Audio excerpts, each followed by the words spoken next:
Just gonna do your short video handover. Under the bonnet we've got the power steering fluid on the right hand side, brake fluid in here attached to the servo at the back. You top up your oil and check it from here underneath, dipstick there, top it up here. This is your coolant, engine coolant, and your washer fluid there. Obviously it's had a full service and everything is up together, but that's where those bits and pieces are. I'll just show you how you open the bonnet as well, because it's a bit of a random place to have it. It's actually under this little flap here on the passenger side.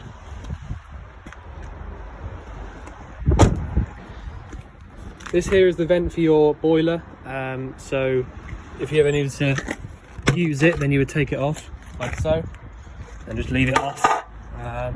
So if you weren't 100% sure if it was on or off, if you pop your hand over the top either side, you'll feel hot air coming out from there, and then you'll know that it's definitely running. You fill up your diesel in here with the actual ignition key, turn it 90 degrees, pull it out. If you want to drain off your fresh water, then it's just down here. So you basically just undo the tap and then lean it down a little bit, and then all your fresh water will come out. But you haven't got much of it at the moment anyway. This is your fresh water filling point, so it's exactly the same as the diesel one, but a different key. I'll just show you which key it will be. Be one of these circular keys, like this. The other one. So yeah, exactly the same, just turn it 90 degrees and then it'll undo, take out. Literally exactly the same as that one. What have we got then? So the step is manual, so you have to put it away with your hand and pull it out with your hand. You should probably get a noise when you start the engine up if it is out still. On the other side, we've got on the same underneath, but it's grey, is your waste water drain. So open that like that, drain out any waste water is in the system there. Above that is the cassette toilet. So you've got a flush fluid system here. So you just need to make sure that this is either green or pink. Then you can buy, my bad. You can buy that anywhere really, the pink fluid.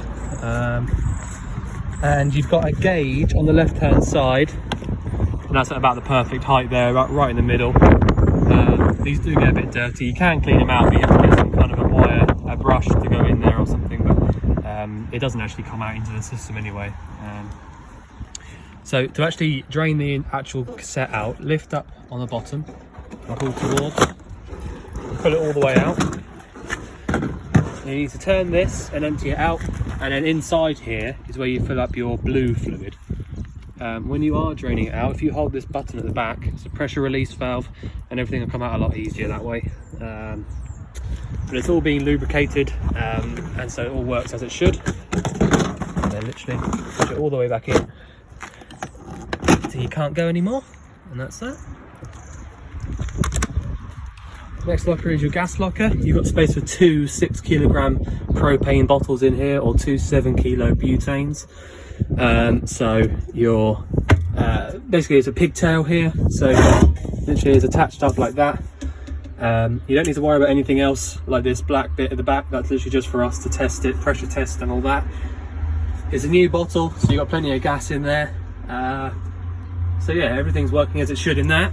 And to turn it on is anti-clockwise, so round to the left.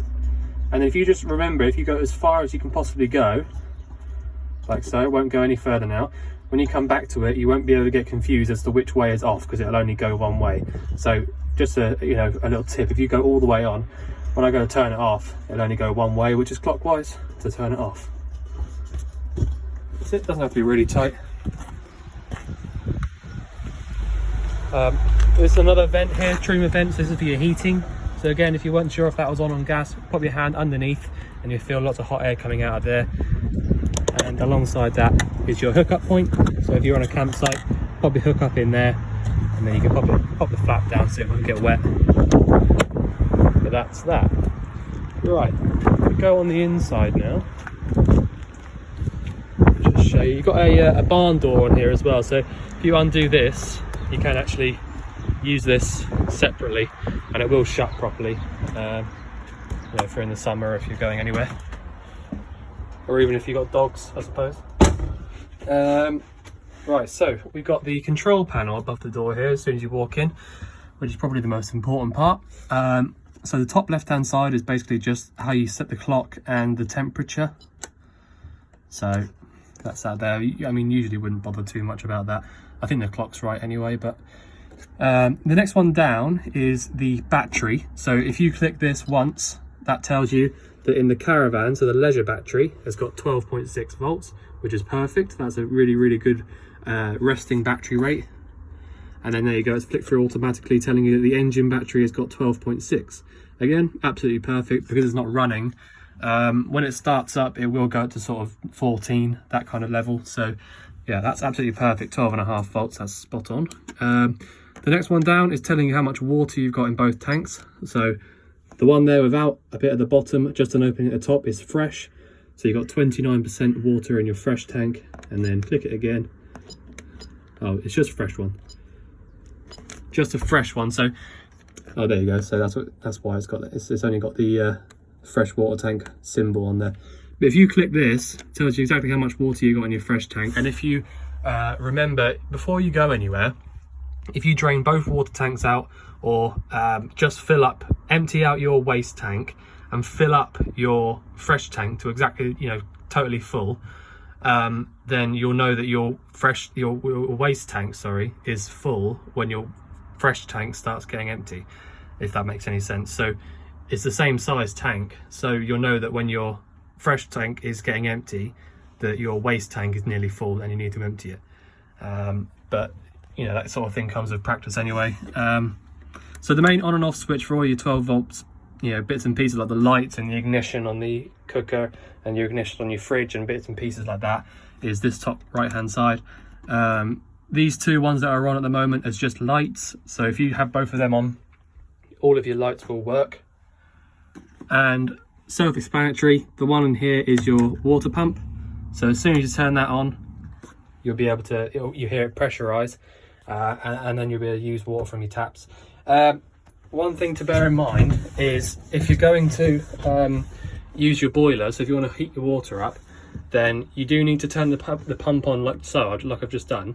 Come in here and just pull the hot tap and wait until it starts coming out nice and smooth like this, because otherwise that means that you've got air in your system, and then you can't use your boiler, or at least you shouldn't use your boiler until it's totally full and there's no air. So if you, every time you, well, you know, just for example, every time you come in the van, if you just do that, just come in, turn the pump on, put it to hot, put it through for a minute, then you're all good to go with your boiler, and you won't be boiling it empty, which obviously is not good.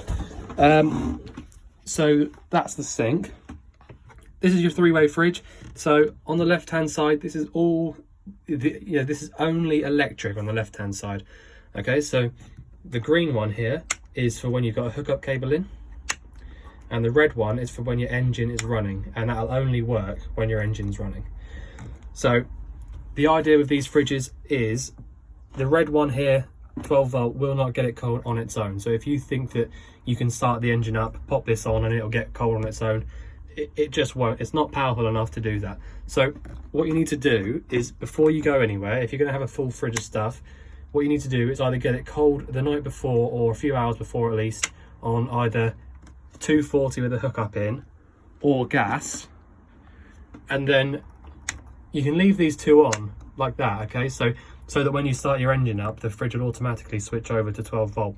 But like I was saying, it won't get cold on its own with 12 volts, so you need to get it cold first, either with the 240 volt switch or the gas, which I'll show you how to do in a second, and then have it on here so that it will stay cold when you're driving.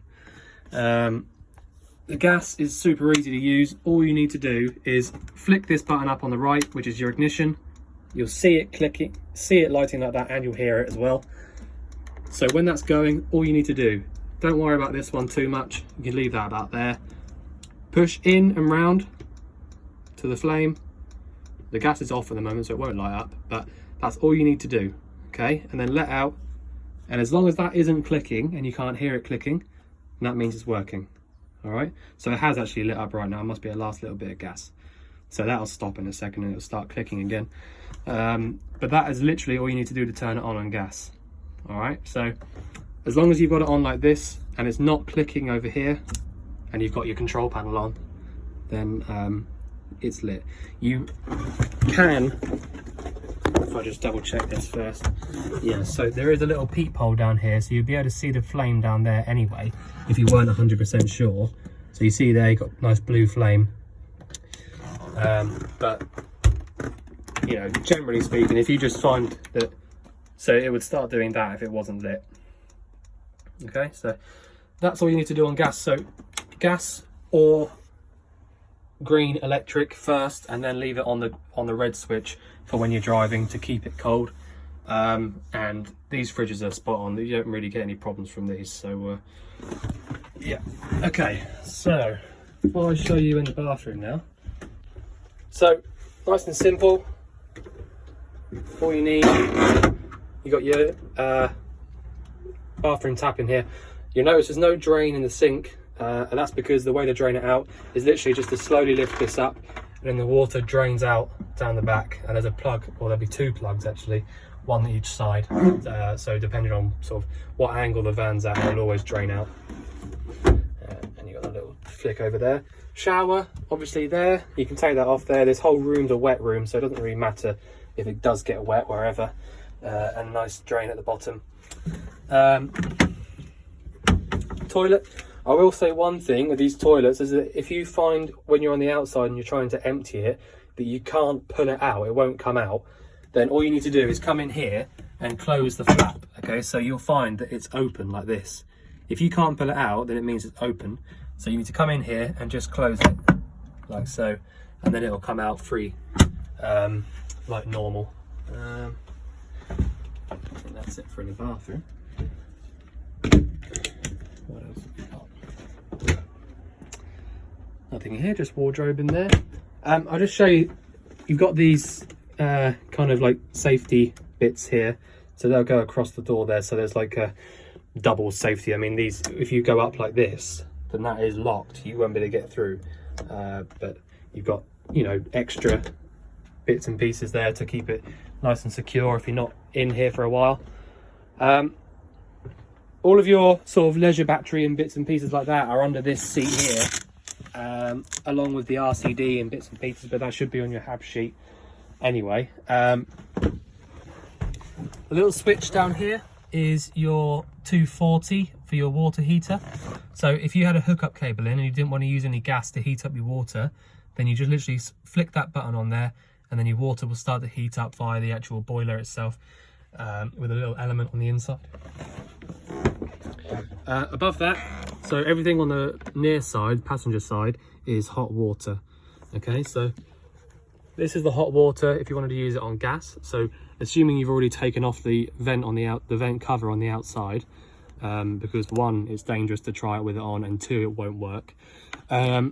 So all you need to do with this one is set your temperature however you want it, and then literally I'll just show you the other hand, the whole outside will go down like that, and then it will try to light up, which it has done straight away. All right, so I'll turn that off because the gas is turned off at the moment. So if you find that you come to this and it won't light up, then it's probably because you're overloading it with gas. So all you need to do is turn it right the way down to 30, try it again, and no doubt it will light straight up. And then that's it. And then once it's lit, you can just turn it up to whatever temperature you like. But if I'm honest, sort of like 50, 60 is far hot enough anyway, so you don't really need to go any hotter than that. So that's that, nice and simple. That's just gas. So gas for water heating, electric for water heating, and then on the other side is your gas central heating, or blown air heating, sorry. So again, it doesn't need to be all the way up like that. You can have it around there, that's no problem. It'll still get the van nice and hot. So just up is fan only. All right, so if you're in summer and you want to pump some air around the van, or you want to do it anyway, you just pump some air around out of these vents underneath here, then you can do so like that. So that's a small amount of fan, and that's a lot. So that's it, that's all that is for the top.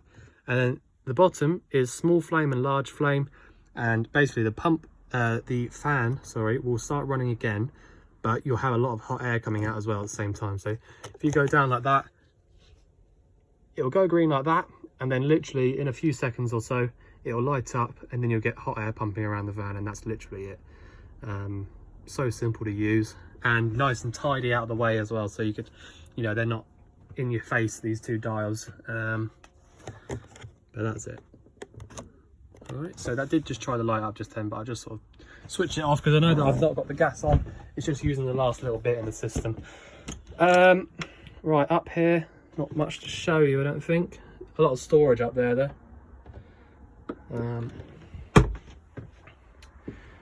I don't think there's much else to show you, if I'm honest. So as long as you've got, like I said, as long as you've got these buttons up here on, then you'll be able to use all your lights, all of your ignition, which by the way is this button here.